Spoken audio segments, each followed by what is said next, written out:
Dr. Morris holds a PhD in philosophy and religion from Yale University and taught for 15 years at the University of Notre Dame.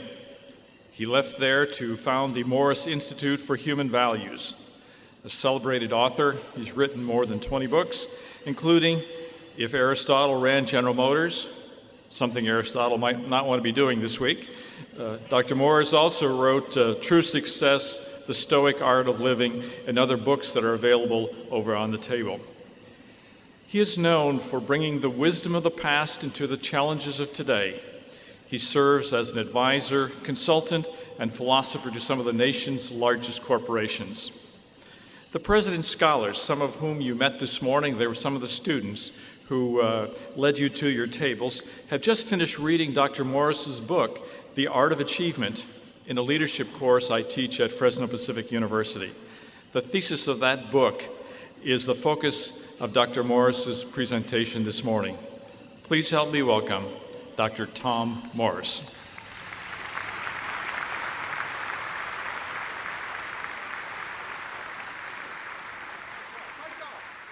Thanks a lot. Everywhere I go in this country, I am seeing something I have never seen before.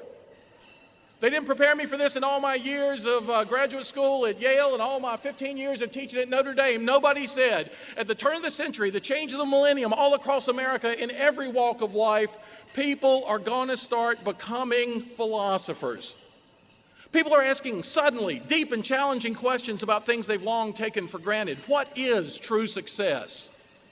How can I have more fulfillment in my work? How can I get more balance in my life? You know, what's my legacy in this world supposed to be? I'm being asked these questions. It's not just the baby boomers having midlife crisis all at the same time. I'm being asked these questions by people in their 70s, people in their 80s, people in their 20s and 30s. Everywhere I go across the country. It's just started a few years ago. As a matter of fact, do you remember the Australian Olympics several years ago? The night before the Olympics started in Australia, I got a telephone call live from Australian National Radio. Professor Morris, why are the biggest companies in America suddenly turning to you, a philosopher? Why are all Americans becoming philosophers? I said, I'm not sure. Maybe Winston Churchill once explained it when he said, you can always depend on Americans to do the right thing once they've exhausted every other possibility. Having tried everything else, people are turning to ancient wisdom. We're going to take a little time this morning and turn to some of the greatest ancient wisdom there is on the topic of true success. Now, this is one of my favorite topics to speak on all over the world, and I've got to tell you, I remember vividly the first time I was ever asked to speak on the topic. It was 20 years ago at Notre Dame. I was sitting in my office doing what a philosopher does. I was thinking. I got a phone call from a big group of really successful people asking me to come and speak to them on the topic of success. I had no idea why they were calling me. I didn't teach on it at Notre Dame. I hadn't written a book on it at that time. But these were really successful people. I thought my wife would be proud of me. I'd go home and tell her. And philosophers have absolutely no schedule whatsoever. So I jumped up from my desk. I went running out the door of my office. The phone rang again. I jumped back, picked it up. By some cosmic coincidence, it was a publishing company asking me would I consider writing a book on success, the very same topic. I ran to the Notre Dame football stadium where I parked my car. I drove the 2 miles home. I came bursting through the front door. I said to my wife, Mary, you won't believe it. Within 60 seconds, I just got 2 phone calls. A group of really successful people want me to speak to them on success. A publisher wants me to write a book on success. I thought she was going to glow with pride. She just looked real confused. She said, wait, don't you have to be a success before you can speak and write on it? I said, hey, I'm not going to get hung up on a technicality. I'm a student of the wisest people who've ever lived. I'm going back to Socrates, Plato, Aristotle, the folks y'all named. I'm going to go through the centuries across the cultures and ask a question. Is there a universal framework for success, recognized by the wisest people in every culture, and secondly, applicable to every facet of our lives? You all, I read hundreds of books, thousands of essays, the most research I'd ever done on any topic. I was absolutely stunned to discover there are just 7 utterly universal conditions for success. I brought everybody a little gift this morning, a little laminated wallet card you'll find on your place setting somewhere. On one side of that card are the 7 universal conditions for success that are going to structure our brief time together this morning. I call them the 7 C's of success for reasons that will be obvious if you glance at your card. The first one comes to us from Aristotle. Aristotle used archery terminology. The Greek word was telos, bullseye. Every human being needs a target to shoot at. In every situation, in every relationship, in any endeavor, with any new challenge or opportunity, we need first and foremost a clear conception of what we want. We need a vivid vision. We need a goal clearly imagined. And when I say a clear conception of what we want, I don't necessarily mean what we want to get out of the situation. What we want to see happen is the result of our energies and our time. We need a clear conception. Too many people have only the vaguest ideas about their lives. It's really astonishing to me. I mean, did you hear the actress Lily Tomlin say a few years ago, "I always wanted to be somebody. I should have been more specific." I mean, I love that because that captures the way so many people think and feel. My son's 25, my daughter's 27. So many of their friends, they want to be somebody. They want to do something. What? They have no clue. Vague thoughts cannot motivate specific behavior. One of my favorite first century philosophers, Seneca, once said, "No wind blows fair for a ship that has no port." I've always loved that image. No wind blows fair for a ship that has no port. If we don't know where we're going, we can't take advantage of the things that cross our path along the way. So first of all, have a clear conception of what you want to see happen. Have a clear idea of where you're going. You know, motivational speakers for 50 years have been talking about having goals, as if it's very important for everybody to have goals, almost as if it doesn't matter what they are, as long as you have some. The great philosophers thought it mattered deeply what our goals are. So I decided to bring you all this morning the single greatest piece of advice ever given for powerful goal setting.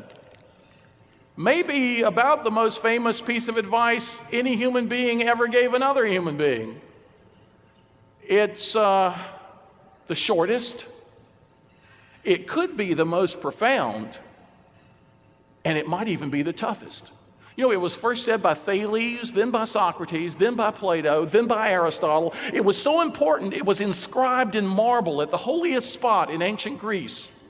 With one voice, the ancient philosophers said, whatever you're doing, whatever you're seeking to do, job number 1 is always the same. Know thyself. Know thyself. You wouldn't believe how many presidents of companies come to me on a regular basis. Tom, I don't know what's going on. We're reading the best practices literature, books like Good to Great, Built to Last, In Search of Excellence, The Discipline of Market Leaders, Execution. We transplanted some of these practices into our business, and they didn't work. They transplanted, they didn't translate. They didn't filter through the grid of self-knowledge. Who are we? What's our position? What's our history? Who are our people? What are our strengths? It's often been said that self-knowledge is one of the greatest sources of power in this world. On an individual level, what do I like? What do I not like so much? What are my talents? What are my experiences? How can I take some initiative now to make a difference in the world?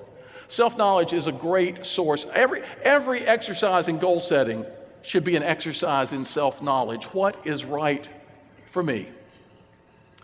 Well, I decided I'd bring y'all also the second greatest piece of advice ever given for powerful goal setting. Not as widely understood in the ancient world, but even more important now than it was then. The great philosopher said, do not allow what is very good to keep you from what is best.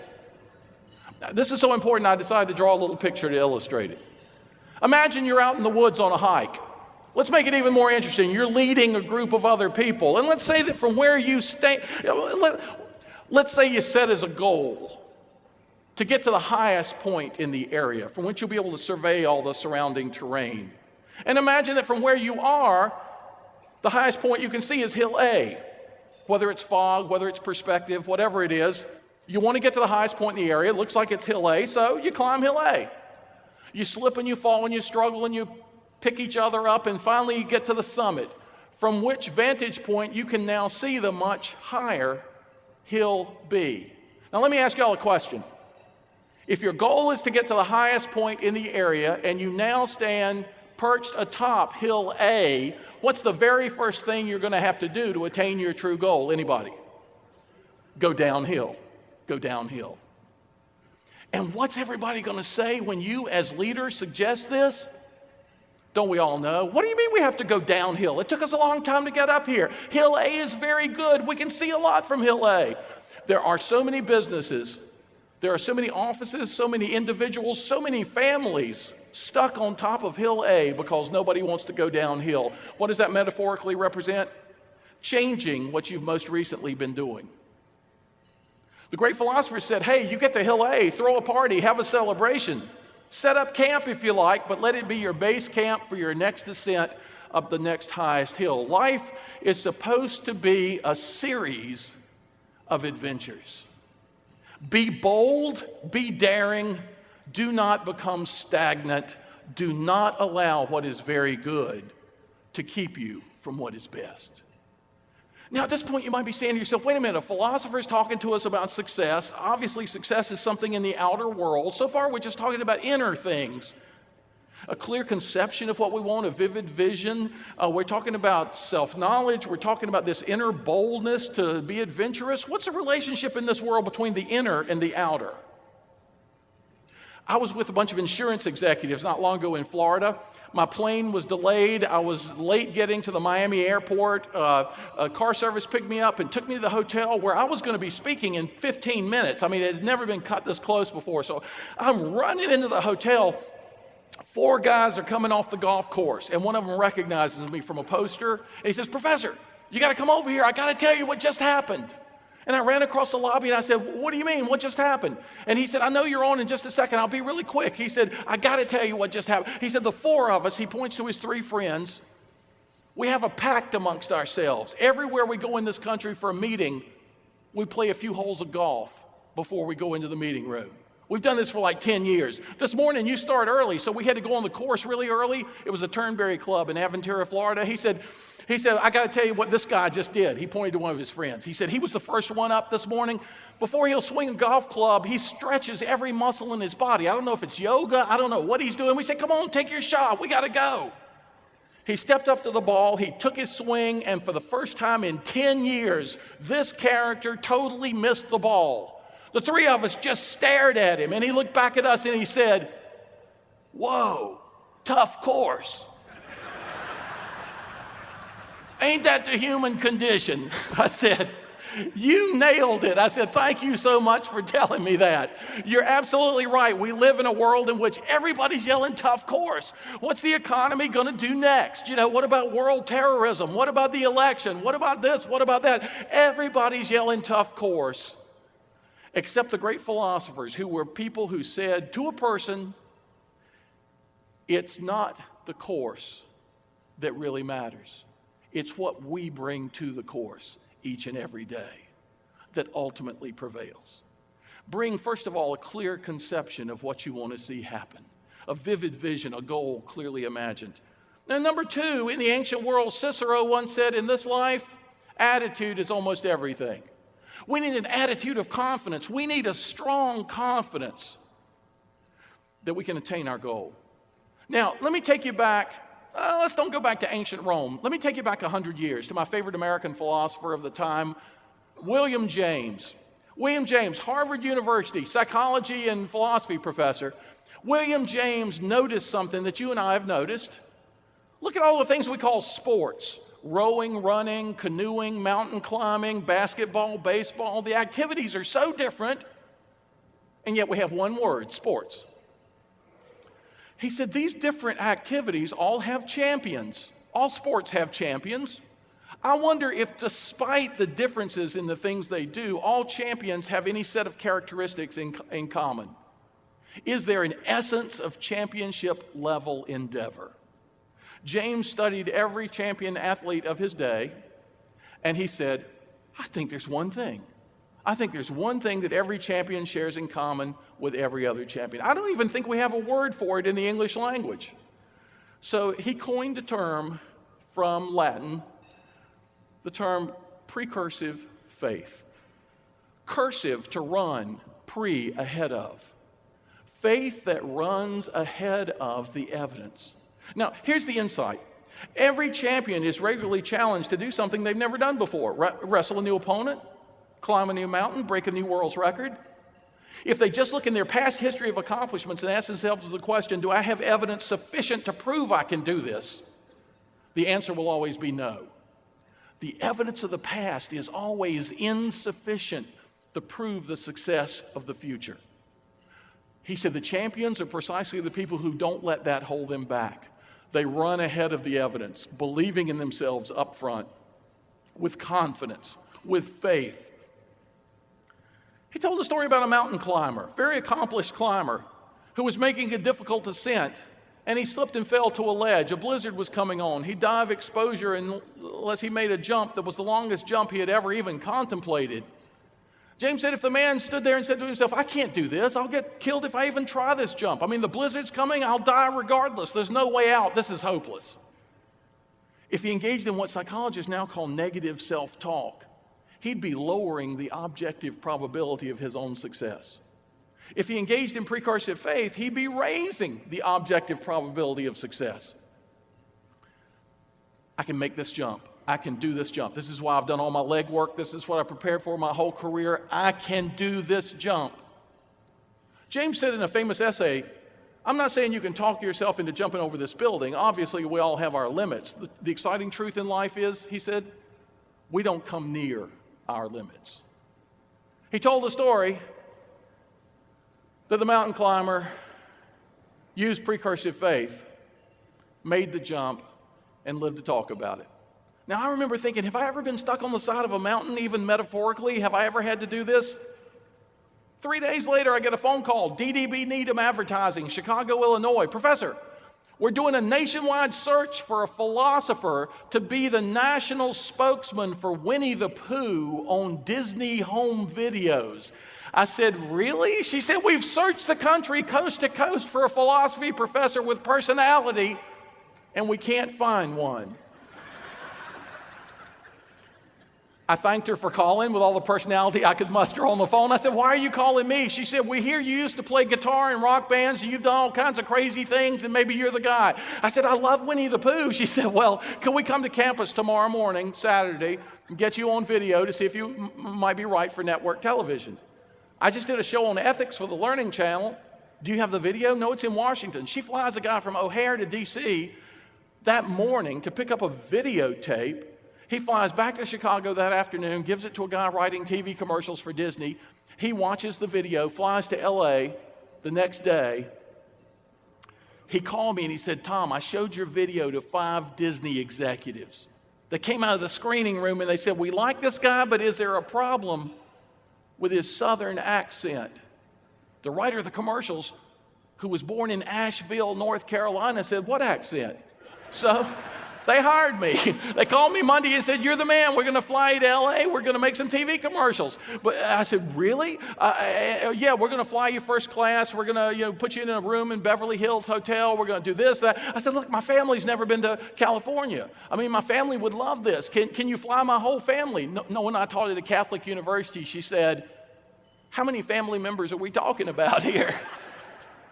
4 of us. Okay, we'll fly the 4 of you first class. We'll get you a suite of rooms at the hotel in Beverly Hills. We'll pick you up at the airport in a limousine. I said, could it be a white limousine? She said, why do you ask? My daughter, Sarah, who was 10 years old, had seen a white limousine in a Disney movie or something and wanted to be okay, we got to switch limo companies, but we'll get you a white limo. But listen, stand in your office at Notre Dame this afternoon, take a good camera, roll a 24 film, take a picture of everything in your office. Everything, floor, walls, ceiling. A guy's coming for your film tonight. I said, what's this for? She said, you'll see. A guy rings my doorbell that night. I'm from Disney. I've come for your film. What's this all about? He said, they don't tell me anything. I just got to take this back to L.A. 2 days later, we fly out to Los Angeles. White stretch limo with my kids' favorite snacks. They take us to a room probably 100 times the size of this room. I've never seen a place so big. It's like a cavernous warehouse, airplane hangar. I don't know. It's a sound stage in L.A. All dark. except under spotlights in the very middle. My Notre Dame office in every detail. The mess it had taken me 10 years to make, they had created in 2 days. It was truly impressive. Papers and folders and Diet Coke cans and just stuff everywhere, I said, this is amazing, The difference was, though, my desk at Notre Dame was fake wood. In Hollywood, it was real mahogany. I had a cheap computer. They had top of the line. I had a beat up electric guitar in the corner of my office. They had a brand new $3,500 Gibson Les Paul guitar in the corner of the office there. I said, do you guys mind if I take 24 pictures of this office and send them back to Notre Dame? I could live like this. Oh, Disney's spending $3 million on this commercial campaign. Really? Yes, and if you'll stand next to your desk while we focus the cameras, we're ready to start. All of a sudden, 75 crew members emerged from the shadows. And I realized right away, they're all looking at me. Suddenly a phrase implanted itself in my brain, the phrase, weak link in the chain. I didn't know how to make a TV commercial. I could blow $3 million. I panicked for 10 seconds until I remembered William James and precursive faith. And I started saying to myself, I can do this. I can do this. I'm in front of students all the time. I can be in front of these cameras. I can do this. 6 hours, the hardest work I think I've ever done in my life. I heard myself saying all day long, no problem, I can do that. That's fine, I can do that. Sure, no, not a problem. Tom, this time, please, can you smile, not with your mouth, but with your eyes? Okay, I can do that. 30 minutes later, I hear a guy say, smiling with the eyes, take 37. 36 failures in a row, and panic in the eyes is not what they were after at that point. James, you tell me I'm supposed to have upfront confidence, initial faith in any new endeavor. Walk into that meeting, go in with confidence. You got to have a difficult conversation. Prepare yourself in advance to feel good, to have faith in what needs to happen. You know what? That day, I learned that, built into the concept of precursive faith, that there's more to it than meets the eye. Yes, we need initial confidence. We need two kinds of confidence. We need that initial confidence, but we also need resilient confidence. Confidence that can take its lumps and keep on going. Y'all know the most successful people in human history have never been people who didn't ever experience failure. They've often been people who failed a lot, but they had a resilience of spirit. They got back up and they tried again.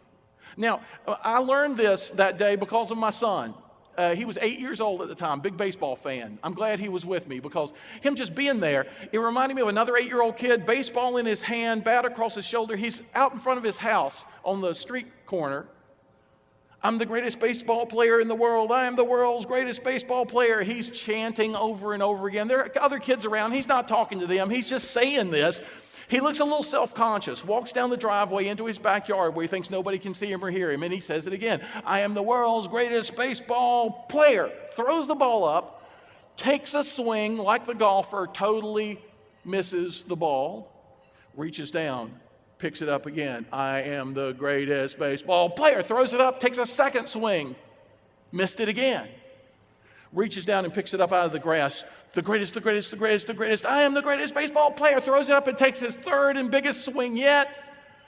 Totally missed it again. At that point, he just looks at the ball lying in the grass. 3 strikes.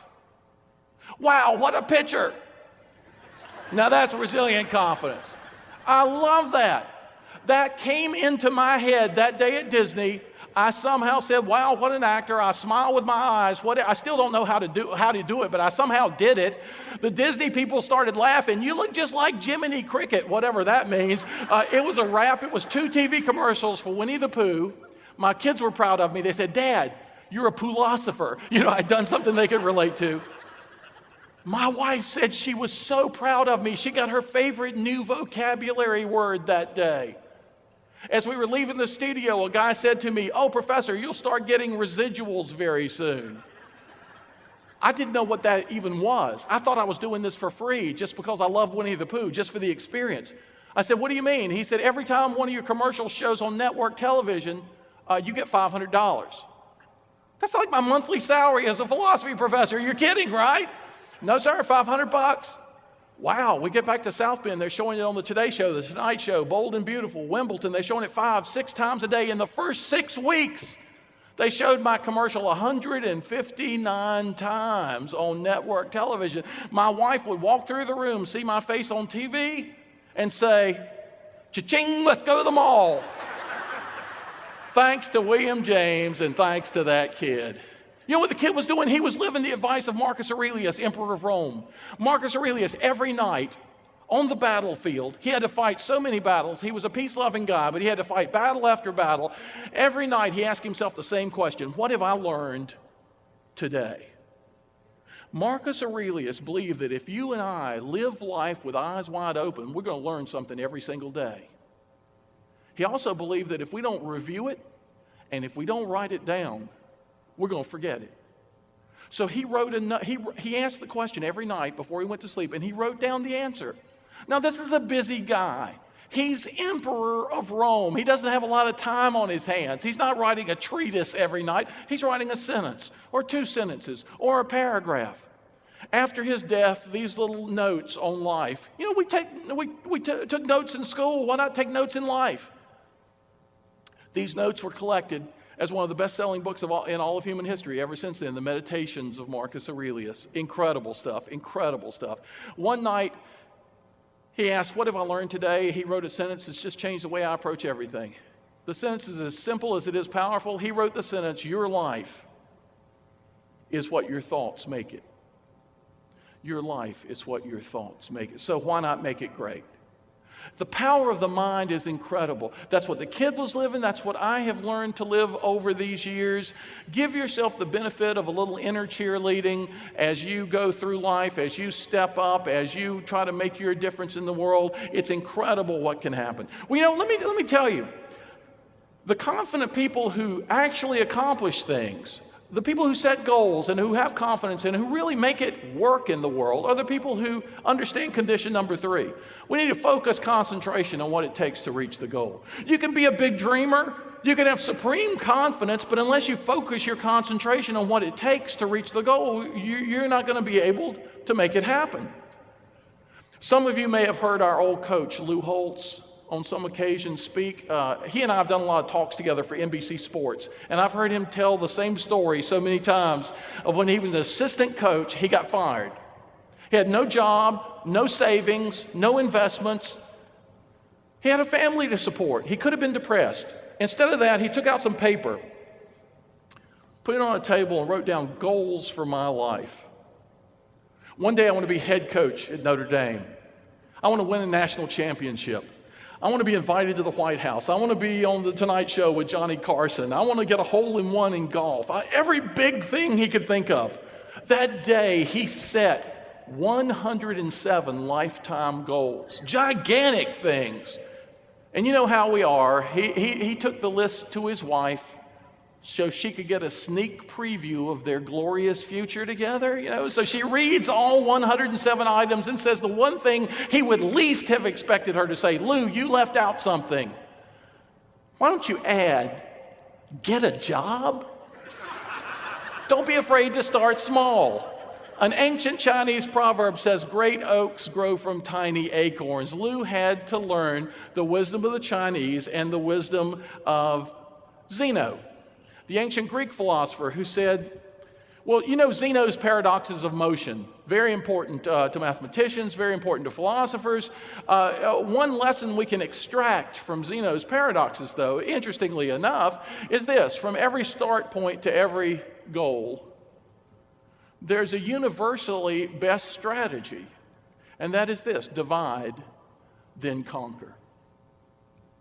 If I want to be a certain place a year from now, where do I need to be 6 months from now? How about 3 months from now? How about 1 month from now? What should I be doing this week? Daunting goals can become manageable objectives as we divide and conquer. We need to set intermediate goals and more immediate goals. I mean, before I knew Lou Holtz, before I knew anything about Zeno, I learned this from my best friend in junior high school. He was a tambourine player. I never thought it took any talent at all to play the tambourine until I heard him try. He had no rhythm at all. He would just randomly shake the tambourine and hit it on things, and He was a singer. And I want to promise y'all something. You have never seen an early audition on American Idol that's nearly as bad as my friend Don. He was the worst singer I've ever heard in my life. He was kicked out of a volunteer Baptist church choir. The minister said, "Please serve God some other way." That's how bad he was. He would come to my house every day after school. "Tom, do you want to start a band? Let's start a band. Let's be great musicians together." I was already traveling in soul bands and rock bands. He was pathetic as a musician, but he was my best friend. He would come to my house every day. "Let's start a band. Do you want to start a band? Let's start a band. Let's start a band." It was driving me crazy. I'd say, "Let's just play some today. Let's talk about a band later." I'd plug in my guitar. He'd shake his tambourine. My parents would get out of the house as fast as they possibly could. It was terrible. Day after day, week after week, month after month. The years pass. I go down the road to Chapel Hill for college. He goes across town in our hometown of Durham, North Carolina. He goes to Duke University. And then as a sophomore, do we have any Duke University people here? We're far enough away to be kind of safe, I think. We don't have any Duke University. Good, I can say so then. He did what every good Duke student should do his second year at Duke. He quit. I'm required by law in the state of North Carolina to say that as a Tar Heel. I'm sorry. But he dropped out his sophomore year. You know what he said? "I can't become a great musician in Durham, North Carolina. It's not going to happen here. I got to go to a music city. New York, LA, they're too far. I'm going to Nashville." He set an intermediate goal. "I got to get the money to get there," a more immediate goal. He borrows money from all his friends. We're coughing up money so he can take a bus trip to Nashville, Tennessee. "I got to find a cheap place to sleep." He sleeps in a used car for 6 weeks. "I can't surf to fame and fortune on the tambourine. I better take guitar lessons." He takes guitar lessons. "Maybe I could use voice lessons." Talk about self-knowledge knocking at somebody's door. "Yeah, please, Don, take some voice lessons." He goes to the clubs where the good musicians hang out just to try to meet some of them. He gets a job as janitor in the Vanderbilt Computer Center at night, so that during the day he can go to the music companies and show them the songs he's writing. Little things adding up. 2 years later, I'm up at Yale in New Haven, Connecticut. I get a phone call from a mutual friend. "Tom, listen to this. You won't believe it." He puts on a record.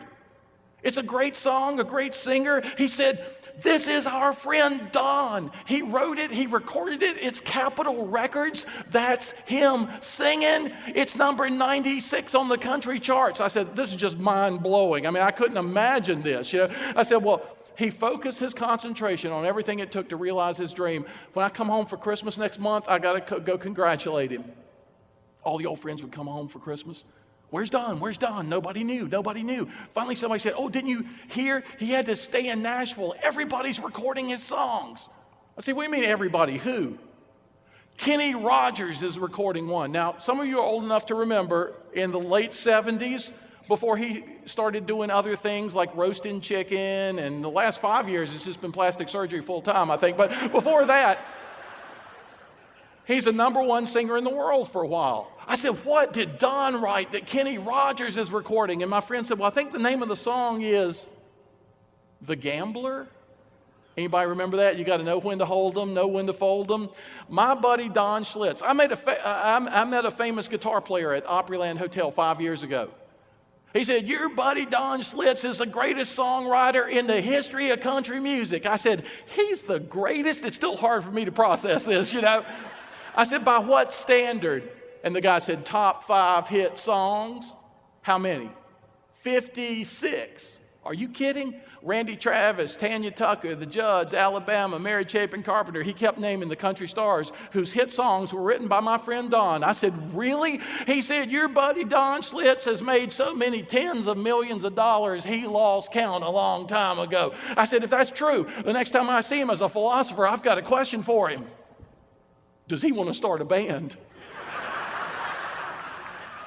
It's the kind of person you want to be around, a natural master of focused concentration. Now, the philosophers have taught me 2 things. Number one, y'all wouldn't be here today unless you were already pretty good at this. But we can always get better. Divide and conquer. Here's the important lesson, though. Don't assume that the people around you, the people who work for you, even members of your family, friends, clients, don't assume that everybody's a natural master of focused concentration. Sometimes we have to show other people how to divide and conquer. And they can catch on. They can pick it up. They can become really good at it, but don't assume that they know how to do it. Somebody may have done really well in their career, in medicine, in law, in something else, and then you're representing them in financial services or something, and they know where they eventually want to be, but you have to help them see how to break it down. You can apply that to your own business. Sometimes we have to help our clients divide and conquer, set those intermediate and more immediate goals. Little things add up, which is why Condition 4 says we need, in little things as well as in big things, we need a stubborn consistency in pursuing our vision, a determined persistence. Look at the word consistency for a second. 2 Latin root words, sto stare steti, a verb that means to stand, con, a particle that means together. Do my actions stand together with my words? Do my emotions and attitudes stand together with my deepest beliefs and values? Do the people in my office stand together? Do the members of my family stand together, or are we pulling apart? Consistency is always about standing together. Now, I'm not talking about blindly repetitive behavior. Well, this is always the way we've done things around here. That's being stuck on Hill A. That's not what I'm talking about. When I talk about consistency as a condition for sustainable, satisfying success, I am talking about staying true to your highest goals and your deepest values. I'm talking about what the Chinese talked about. Chinese philosophers have a great image, moving water. When water comes across an obstacle, what does it do? It goes around it, goes over it, goes under it. What's stronger, water or stone? I used to ask my students at Notre Dame that question. They say, what do you mean? Stone is hard and massive and dense, and water is just liquid. Dripping water goes through stone. You know what Chinese philosophers say? Be like water. When circumstances change sufficiently, that liquid becomes a solid. When circumstances change in a very different way, it becomes a vapor. But it never abandons its essential nature. That's why the Chinese say, be like water. That's the kind of consistency we're talking about here. True to yourself, true to your values, true to your beliefs, but flexible and adaptive as circumstances change. Inconsistency, the number one cause of failure in our time. Self-imposed self-sabotage. People acting inconsistently with their own highest goals and deepest values. Why would anybody act inconsistently with their own goals and values? Distraction, diversion, greed, temptation, pressure. There's so many causes. Usually we trip and fall, we pick ourselves back up. I got a call from a big service organization one day. Professor, we got a problem. We need your help. What's the problem? Persistent inconsistency, the administrator said. I've never even heard that. What do you mean? We got vice presidents at war with each other. We got managers undermining each other. We got people acting contrary to our strategic plan, to our mission statement, to our values. We're going to come apart unless we can figure out what is keeping people acting in an inconsistent way. We can't turn it around until we can understand it. Could you figure it out for us? I didn't know any of the great philosophers who actually had addressed this, so I had to use my secret weapon as a philosopher. I stared out the window for 3 days. And I came up with the answer. I recommend window staring, as a matter of fact. Stare out the window, make your mind a blank. It's amazing what can percolate to the surface. We stay so busy, so distracted, we never give ourselves a chance to just be calm and let ideas come to us. In 3 days, I was able to come up with the answer for this company. There are 3 causes of persistent inconsistency. The number one cause, Socrates hammered on all the time, ignorance, a failure to think through the consequences of our actions. We're running to the edge of the cliff and we're not slowing down because we don't see it coming. McNamara, in his first book on the Vietnam War, said, in Vietnam, our biggest problem was failure to think through the consequences of our decisions. Stephen Carter, in a book called Integrity, said the most important aspect of ethics is thinking through the consequences of our actions. That's the number one cause in our time, ignorance. Of persistently inconsistent behavior. It wasn't their cause, though. They knew what was going on. They understood it. What else could it be? Number 2, indifference. I got to tell you something about these. And let's keep this one up for a second here, this PowerPoint, because I got to tell you something about this. For 8 summers, I directed seminars for the National Endowment for the Humanities, bringing 15 of the best school teachers in America to live with me for a month. I'd be their only professor. They'd be my only students for 1 month at Notre Dame. It was an amazing thing. Illinois Teacher of the Year, Hawaii Teacher of the Year, just incredible people. Kindergarten teachers, high school teachers. We spent all day together every day for a month. They taught me so much about the classrooms of America. One seventh grade teacher told me about a seventh grade class of unruly underachievers. The teacher finally got sick of it one day, came into the classroom, wrote those 2 words on the board and called on the ringleader, Bob, what's the difference between ignorance and indifference? And Bob actually said, I don't know and I don't care. Absolutely right, Bob. She said, see what you can do when you set your mind to it. Ignorance is I don't know. Any teacher can deal with that. We provide information. It's the I don't care that's so much harder to reach. Did these people not care? They were worried. That's why they were calling me. Even though this is the second most common cause of self-destructive behavior continuing in a life, it wasn't theirs. Number 3 nailed it for these people. Once they understood it, they could defeat it. In 2 years, their president became an international spokesman for how to do things right in his industry. And we're going back 15 years ago when I had this phone call. And the president of this company is coming to see me next Sunday to spend the day with me. That's how much he values the wisdom of the ages as it's been reflected in his business. I'm so proud of him and what they were able to do. Once they understood it, they could turn it around. Their problem was inertia. In physics, the law that an object at rest tends to stay at rest, an object in motion tends to stay in motion. In human life, the weight of habit. We're stuck in a rut and can't get out, or we're on hill A and nobody wants to go downhill. Habit is the second strongest natural power in human life. Good thing there's a stronger natural power, the one Einstein discovered when he once said imagination is more important than knowledge.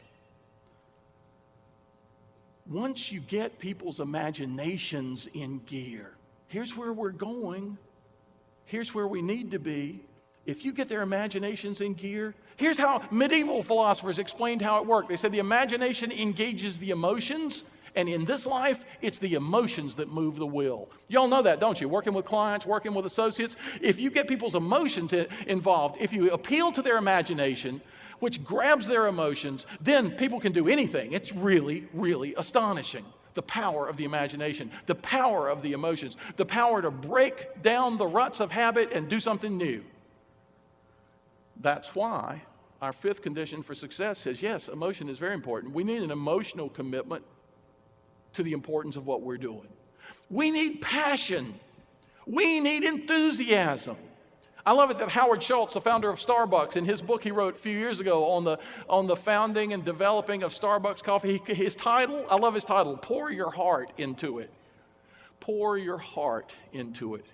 I learned this in the strangest way from the Notre Dame football team. Y'all remember Father Ted Hesburgh as president of Notre Dame? He's one of the longest serving university presidents in the history of our country. 35 years, I believe it was. He gave me his last teaching award he ever gave out as a president. I was so proud. I said, Father Ted, I heard that when you hired me, you said Tom Morris is the last guy I'll ever give a teaching award to, and it came true tonight. Thank you very much. He was surprised. I was surprised. Not as surprised as I was a month later, 2 months later, when the new academic year started up. I walked into Philosophy 101 early, first day of class, to watch the students walk in. There were more big people coming to philosophy class than I'd ever seen before. Freshmen, 6 feet 8 inches tall, 285 pounds, coming into philosophy class. I called the athletic department for the first time in my career. How many varsity athletes do I have this semester? You have 55 varsity athletes in Philosophy 101. Do I suddenly have a reputation I do not want to have? No, professor, we don't put our athletes in easy classes. We have a very different policy from that at Notre Dame. What's your policy? We put as many of our athletes as possible in classes with faculty members who've won teaching awards, hoping those professors will get them as excited about their academics as they are about their athletics. I said, I'm proud to be in a place that works like that. Then I said, give me all your athletes and I'll turn them into philosophers. Yeah, let me tell you what I learned real fast. 3 exams and 5 essay papers. First exam out of 300 freshmen, 400 freshmen, we usually have 8 or 9 Fs. You know the old scale, 0 to 100, 60 or below, F, failure. That semester on the first exam, we didn't look at 8 or 9 Fs. We saw 48 Fs.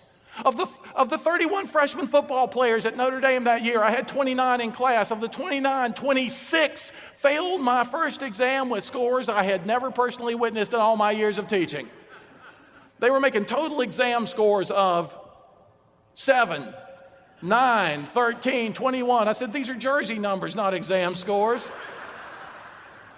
One guy worked for an hour and made a 0. I had never seen that in my entire career. There's a point somewhere, for crying out loud. The offensive tackle got one. I mean, what? I can't lose this many people. But, philosophy is what it is. I'm not going to lower my standards. I mean, I lecture on Monday, Wednesday, discussion groups are on Friday. I'll have review sessions Thursday. Well, it's got to be Thursday night if you want the football players there. Well, I want the football players there. Why does it have to be Thursday night? Well, they practice from 4 till 8 p.m., then they eat dinner, so it had to be 9 o'clock at night. I wanted to be with my family at 9 o'clock at night, but I cared about these students. I was committed to my students, so I dragged my carcass back to campus at 9 o'clock Thursday night, and I'd preach about hard work and self-discipline and the lectures of the week. And you know what? The first Thursday, 100 students came. And all the coaches came of every sport who had athletes in my class. All the coaches lined the wall. I thought, this is unbelievable, making sure their players were there. The coaches stayed the entire hour. The coaches came back the second Thursday. The third Thursday, there were the coaches again. Halfway during the football season, you could walk down the sidelines in Notre Dame Stadium and hear the defensive backfield coach say something like, well, St. Thomas Aquinas said. I mean, these guys were becoming philosophers. Second exam, nobody failed. Nobody. People who made single digits are making C minuses. People making 20s and 30s are making B minuses. Even the guy who made the 0 pulled himself all the way up to a completely legitimate D. I had never been proud of a D before, but this guy convinced me D is for defense, so I should get used to it. What was F for football? I was starting to wonder. It took me half the semester to convince him F was not for philosophy. There's a knock on the door a week later. Professor, I'm an investigative reporter from the Chicago Tribune. Really? I hear you've got all the freshman football players in your big class. Well, I've got, 29 of them. I hear they all failed your first exam. Well, 26 of them did. Now I hear they're all of a sudden doing much better. Oh, greatest come from behind in Notre Dame football, never reported by Sports Illustrated. I am so proud of these kids. I said, he said, really? Really? He said, could I have a look at that second exam? Oh, he thought the professor was doing his part for the program. Maybe on that second exam, he's going to see philosophical questions like discuss the nature of the good in the phrase, good tackle. Maybe I'm making it relevant somehow. He reads the first 2 questions of the exam. You should have seen this guy's face.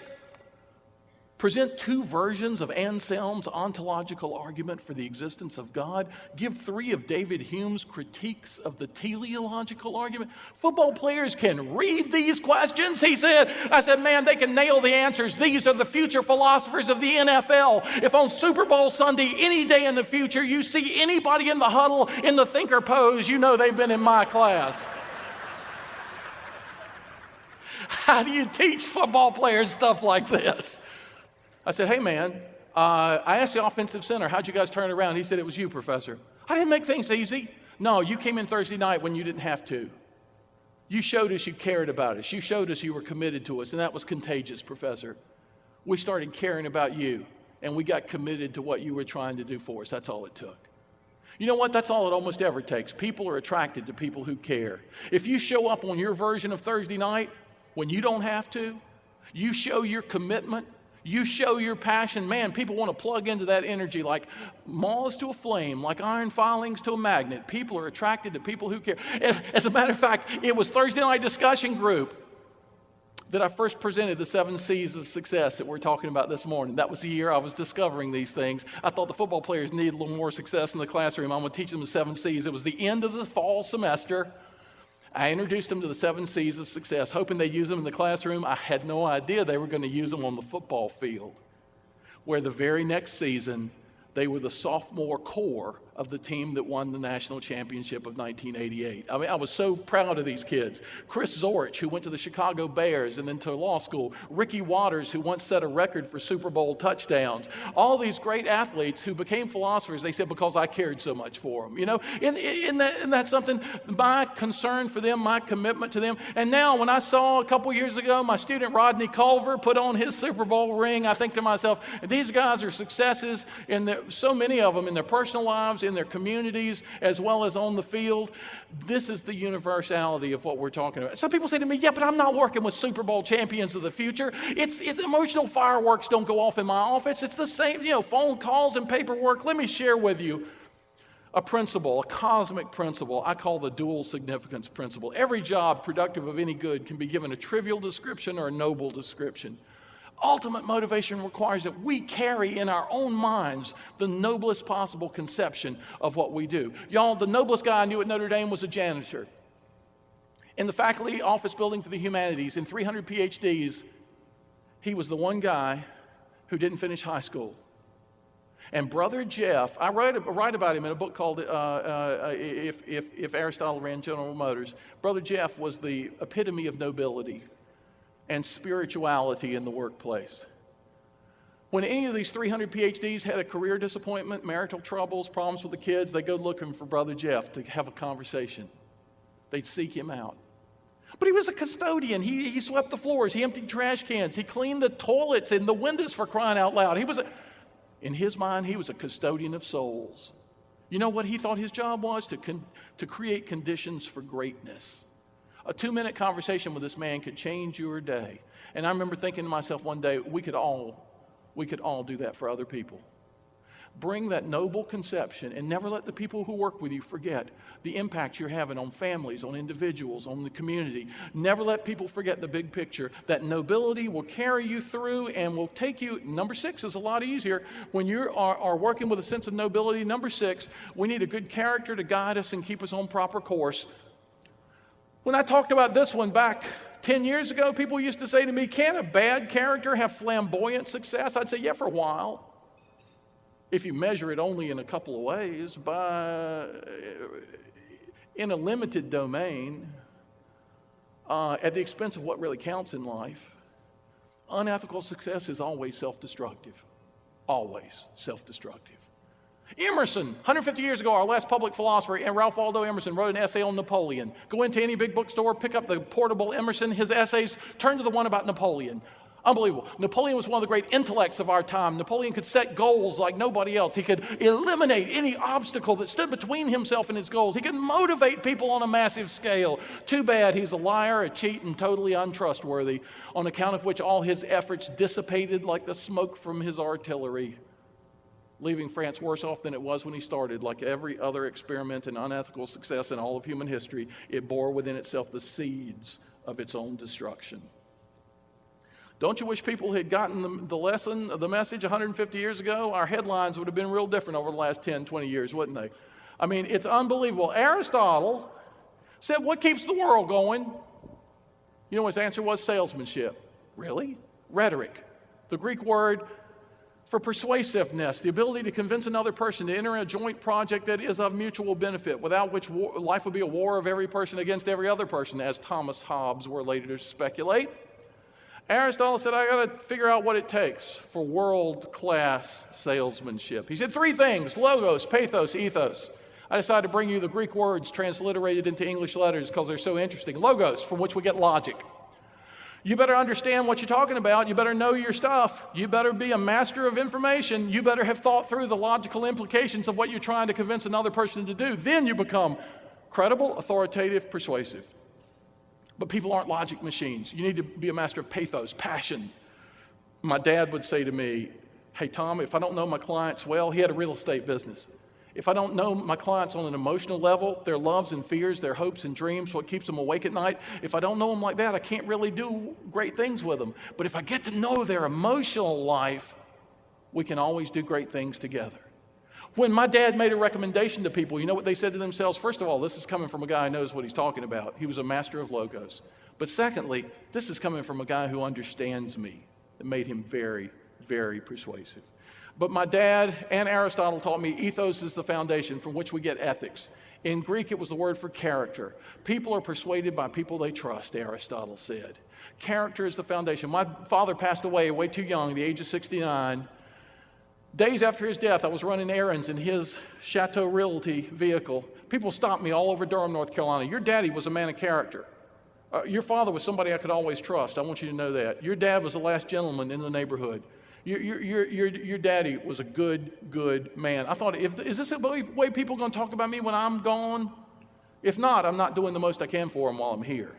My dad's ethics were the core of his success his entire career. It was hard for me to lose my dad. He was my first philosophy teacher. He didn't go to college, but my house growing up was full of books on philosophy by Seneca and Marcus Aurelius and Plato and Aristotle. Isn't it interesting? I became a philosopher. You know, and Socrates had a young man hang around with him every day named Plato. Plato had a shadow follow him everywhere he went named Aristotle. Wait, Socrates taught Plato? Plato taught Aristotle? Aristotle taught somebody pretty important too. You know who it was? Alexander the Great. When he was just Alexander the Average, when he was a teenager, you know, but he became great through association with greatness. You all be mentors of ethical success for everybody around you. You can have an extraordinary impact, and you'll make number 7 a lot easier. We need a capacity to enjoy the process along the way. There's something to, you know what? Some people say, I can't enjoy the process. Every day is a minefield. It's a pressure cooker. It's a steamroller. You know what? Is it the course or is it what we bring to the course that counts? The Stoic philosophers have taught me you can find something to enjoy each and every day. You can find something to relish, some small thing to enjoy, some small thing that will relax you, that will make you calmer, that will give you the ability. Look at what we've talked about. The Greeks said, know thyself. I wish like crazy they had said, enjoy thyself, because when you enjoy the process, goal setting isn't so hard. Confidence building isn't such a challenge. The focus, concentration will be there. The consistency will flow. The emotional commitment, all these things will fall into place. I brought y'all the card as a little gift today because I wanted you to be able to have with you the whole framework. Because most of the time we're doing 5 or 6 of these things pretty well, but we're slacking off on 1 or 2. It's a great diagnostic tool. It's a great teaching tool. And a top person in financial services, of all things, in New York City called me not too long ago. Tom, I'm calling you because for the first time in my life, my purse was stolen in Manhattan 2 days ago. I said, I was nowhere near Manhattan 2 days ago. She said, no. Of all the things I've got to replace, driver's license, Amex, Visa, insurance card, the most important thing is a laminated wallet card with the 7 C's of success you gave me 2 years ago in San Juan, Puerto Rico. I said, that's the most important thing? She said, Tom, I reread it every day. It's changed the way I do business. It's changed the way I live my life. I need a card. I said, I'm going to send you a box of cards. The great philosophers would be so proud of you using their ideas. And I want to tell y'all just one more thing about this. I was in Nassau, Bahamas, trying to leave on a Saturday.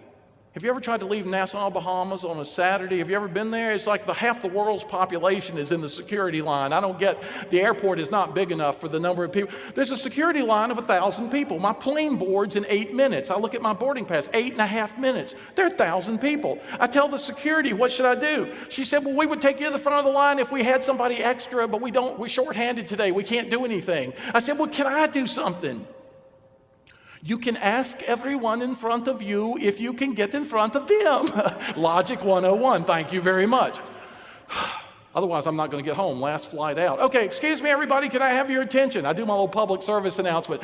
Security tells me I'm supposed to ask you, can I get in front of you? My plane boards in 8 minutes. Is it okay? Everybody's nodding their heads. I'm going down another 20 people, another 50 people. I'm asking everybody. Everybody's going like this. You know, I'm thinking these people are so nice. I forget like half the people don't speak English, but that's okay. They're letting me in front of them.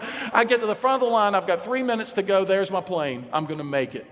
I think these people have done something so nice for me. I've got to do something for them. What can I do? What can I do? I have 1,000 laminated wallet cards in my carry-on luggage. I take it out, pass it to the guy behind me. Everybody who let me in front of them gets a laminated wallet card. What the great philosopher said it takes for success in anything we do. Pass it back. I'm feeling like a humanitarian, you know. And everybody's looking at the cards. They're going back and people say, what is this? Like it's radioactive. Like they don't even want to hold it. You know, what is this card? The guy behind me lifts his card up and says in a voice that 1,000 people can hear, the 7 C's of success. 1,000 heads turn and look at this guy. They must work. He got ahead of all of us. They do work, you all. True success to all of you all. Thank you so much for having me as your philosopher. Thank you all a lot. Thank you.